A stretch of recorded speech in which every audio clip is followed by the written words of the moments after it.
Hey, what's up, guys? So I was a Wall Street options market maker for 4 years, and I was a quantitative researcher after that. I want to share my opinion on how to price Bitcoin and other crypto assets. I see a lot of misinformation out there and a lot of grifters and just people like this on YouTube and other places. And I just want to educate you guys on how things actually work. First thing I would say to you is that if you ever hear anyone confidently tell you that the price of Bitcoin is going up or the price of Bitcoin is going down, and they're supremely confident, they're lying to you and they're trying to sell you something. So be very wary of them and take what they say with a grain of salt. Nobody knows where the future price of these asset classes are going to go. If they knew, then they would state their case and that information would bake into the market, and then that's where the new market price would be. That's how these things work. For example, when a dividend comes out of the stock, we know for a fact by rules and regulations that that dividend amount is going to come out of the stock price. So when we price the options, for example, with mathematical certainty, we can reprice the options by removing the price of the dividend out of the option. And so when someone says, oh, the price of Bitcoin is going to be here in the future or there, if what they're saying is true for the reasons they say it's true, the price would just jump there immediately in that second that that information came out. Yet it doesn't. What does that tell you about the reputability of that information? It means that information is speculative at best, and the way that information will impact the price of Bitcoin is speculative at best. And so most of these grifters online are simply taking speculations, repeating them back to you confidently. And that's the grift. I'll tell you how you should price Bitcoin and how you should think about these things and where the ultimate true source of the best information on Bitcoin exists. And it's free and it's right in front of you. You don't have to pay for a course for it. The best information on Bitcoin or any crypto or any asset class, in fact, is right in the market itself. For anyone who understands how to analyze markets, they know this. And it's because the price of a free-floating asset is always priced most efficiently based on where the most deep-pocketed people have pushed the price. So if there are more buyers than sellers at any one moment, the price of it will go up because there's an asymmetry on the bid and the ask. Now, unless you're going to look at the different levels of the market and you have access to that kind of price information, there really isn't that much more information to extract from the underlying asset class. But where there's a heavy depth of information that I find few people are knowledgeable about is the options market. The options market has way more layers of information that tell you things about the underlying asset class. And so there are options to almost everything. There's options to the S&P 500 and individual equities like Apple. There's options to commodities like crude oil, wheat, corn. And there's options to Bitcoin and other crypto assets like Ethereum. And so what do the options markets tell us about these asset classes? Well, for one, let's start with the S&P 500. The S&P 500 has a volatility smile that's often described as a volatility smirk. It's shaped like a mirrored Nike check where out-of-the-money puts are much higher than the out-of-the-money calls. This makes a lot of sense. The status quo is that everyone is working together and growing their company and earnings should slowly go up. They're using technology to improve the efficiency of their companies, and all things being equal, earnings should go up. GDP should slowly grow across productive countries. And, well, we're talking about the S&P, which is the United States. So there's a slow grind up, but these violent shocks down. And the violent shocks down are basically surprises that are bad news that lower expectations for future earnings in companies. Tariffs, for example, this directly impacts earnings. I won't get into the politics of that or whether that long term that's good or bad for the economy, because that's not what this video is about. But tariffs create a shock to the potential earnings of corporations, and uncertainty around future tariffs and whether things will escalate increases volatility, because volatility is uncertainty. It's basically future price uncertainty. That's why the shape of the vol smile for equities is shaped like that mirrored Nike check. It's expected to go up, all things being equal.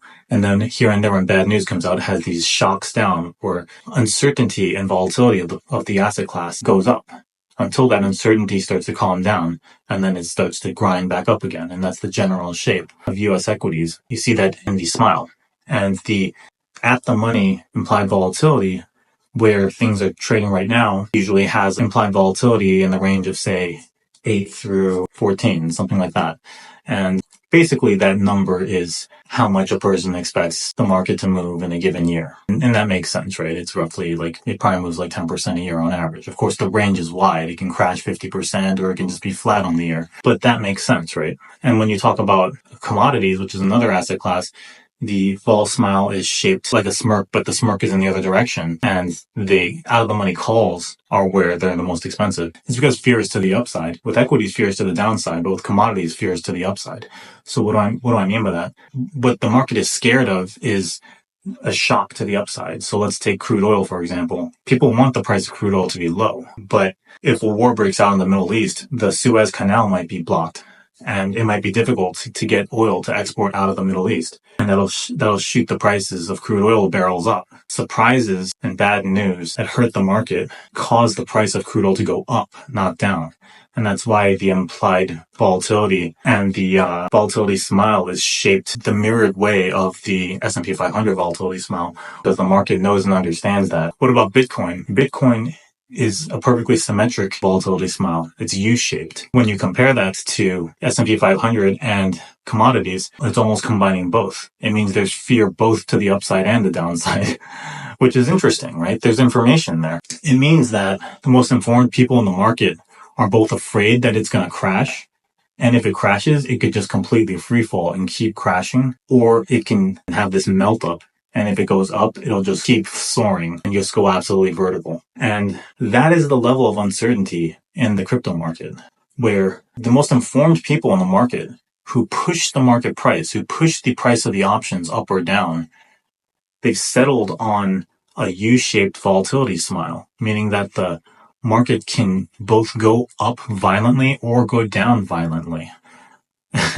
And the at-the-money volatility, which determines basically where the market thinks the average volatility is going to be, is also very high as compared to, say, the S&P 500. So the market is inherently not confident about where the price is going to be at all. All that information is right there in the market in front of you if you understand how to interpret options data. So why is that the most useful information? Again, it's because the options market is the best information available in the world.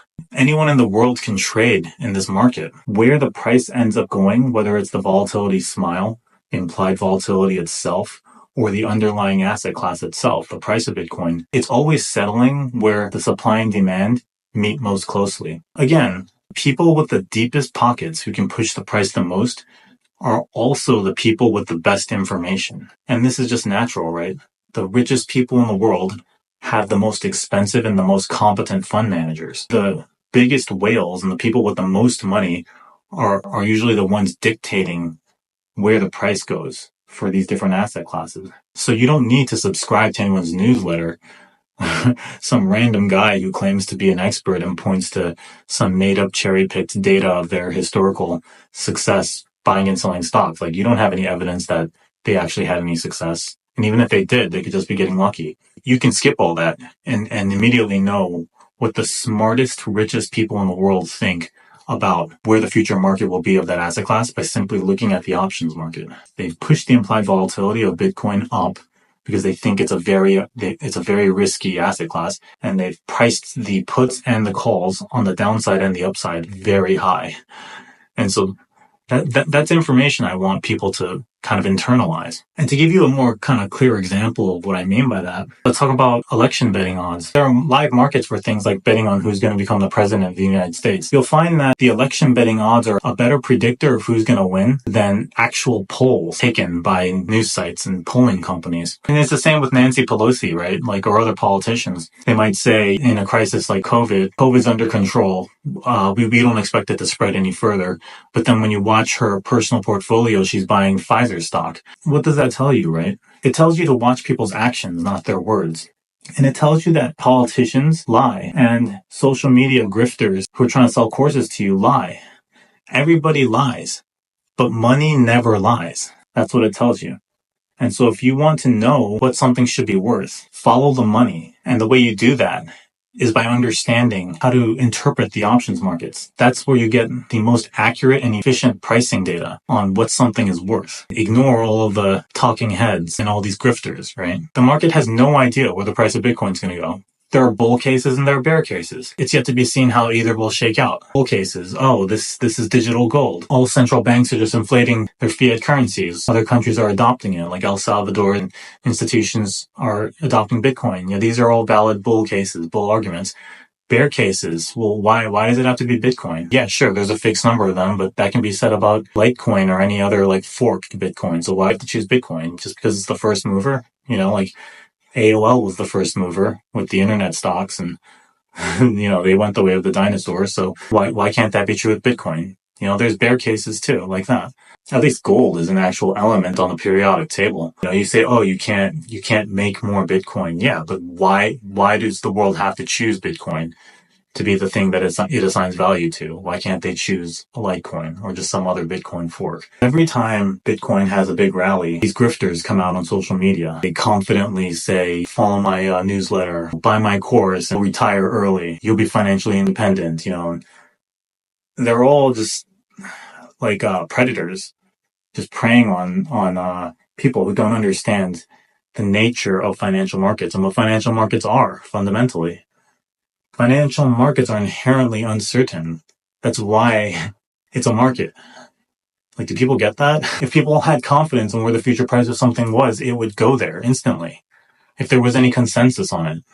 Like the example with the dividends. Markets are very efficient. They don't just kind of drift around mindlessly. All over the world, with 7 billion people trying to find ways to scrape pennies out of inefficiencies in the financial market. So that financial market is just whipping around. It's because the market is telling you that there's no certainty around the future price. That's what a market is. It is inherently uncertain. So yeah, I hope you learned something from that, and let me know if you have any follow-up questions in the comments or if you disagree. All right, take care. Bye.